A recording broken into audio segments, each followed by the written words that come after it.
Ce mardi 9 juin 2015, les commandants Jean-Noël Abéhi et Seka Asselm, ainsi que 7 de leurs co-accusés, étaient revenus devant le tribunal militaire d'Abidjan, après la suspension de l'audience qui avait eu lieu la semaine dernière à la demande des avocats de la défense.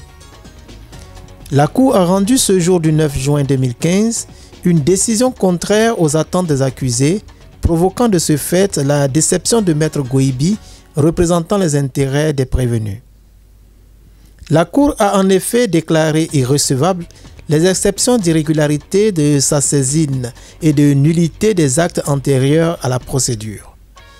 Écoutons les explications de Maître Goïbi. Nous avons au niveau de la défense un sentiment un peu de déception par rapport à la décision donc, qui a été rendue par le tribunal et qui a déclaré donc irrecevable les exceptions d'irrégularité de sa saisine et de nullité des actes antérieurs à la procédure, lesquelles exceptions pour nous étaient fondées sur la violation donc, de l'ordre de poursuite du ministre qui ne visait pas certaines personnes et qui a été visé par simple réquisitoire supplétif du commissaire du gouvernement, et aussi pour des faits tels que les faits de désertion qui n'étaient pas visés par l'ordre de poursuite mais qui ont été retenus dans l'ordonnance de renvoi. Le tribunal a estimé que nous aurions dû donc attaquer l'ordonnance de renvoi devant la chambre de contrôle qui représente un peu la cour d'appel donc des juges d'instruction militaire.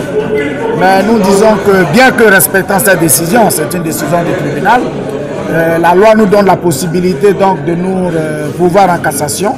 Mais naturellement, il faut attendre la fin de la procédure pour pouvoir le faire. Donc nous entendons évidemment soumettre cette décision à la censure du juge de cassation. Parce que pour nous déjà, nous sommes à la cour d'assises.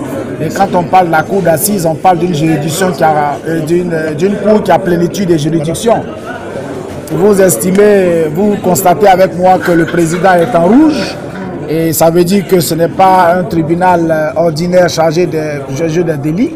Il est en rouge, donc c'est une cour criminelle. Et la cour criminelle est la plénitude de juridiction, c'est-à-dire elle a le pouvoir de faire tout ce que toute autre juridiction peut le faire. C'est pour ça qu'elle juge les délits, donc d'abandon, de désertion et de violation de consignes, mais il y a un fait de meurtre pour lequel elle est poursuivie. Donc la cour d'assises avait pleinement compétence de pouvoir statuer sur la validité de ces actes-là qui manifestement violent de façon grave l'ordre de poursuite qui est l'acte qui met en mouvement l'action publique. Donc nous allons soumettre cette décision à la censure, mais nous la respectons. Elle a été rendue par des juges. Les débats sont ouverts, nous continuons de faire confiance au tribunal.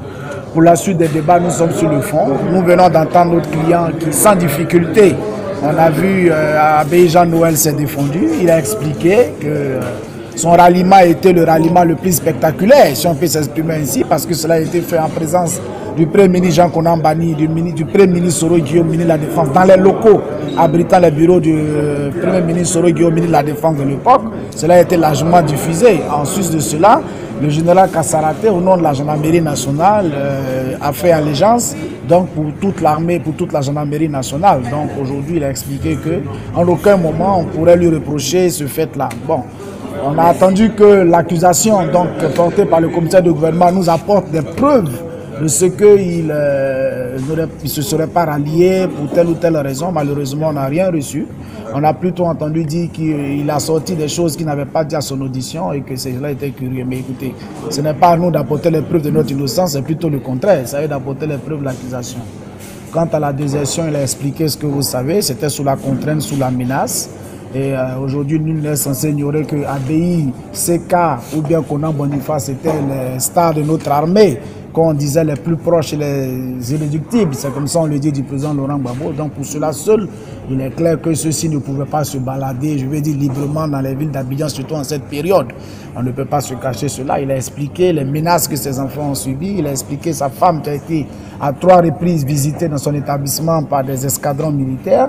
Ensuite, des gens qui portaient son nom qui ont été molestés, séquestrés. Des éléments qui faisaient des patrouilles mixtes qui expliquaient que sur des listes dans les corridors étaient figés son nom et certains autres confrères. Tout ça ont milité pour dire que si après qu'il ait pu croiser le ministre de la Défense, le premier ministre Soro Guillaume, et que pour lui les choses étaient apaisées, si en ce moment-là, après cela, on continuait alors qu'il avait la garantie de se faire entendre dans les locaux de la gendarmerie d'Agban, si on continuait à lui adresser des convocations sorties de la caserne et que les convocations, je veux dire, étaient adressées à un rythme, je veux dire, un peu plus pressant, il avait des raisons pour sa propre sécurité, il a dit, suivant les menaces de partir, et que ce n'était pour participer à aucun acte de subversion, mais plutôt pour sa propre sécurité.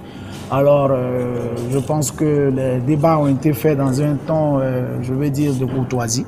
Donc, on attend la suite des débats, et puis bon, on verra. Mais nous restons confiants parce que l'ordonnance de renvoi, relativement aux faits qui ont été visés, ne nous apporte pas des preuves matérielles en dehors de certains témoignages, je veux dire, de victimes qui ne sont pas corroborés par d'autres témoignages ou bien par des faits matériels. L'ordonnance de renvoi ne fait que rapporter de simples faits. Alors nous restons confiants. Mais comme nous l'avons dit, nous allons soumettre donc la première décision du juge que nous respectons mais que nous n'acceptons pas à la censure de la Cour suprême selon les règles de procédure. Je vous remercie. Merci beaucoup. Merci beaucoup.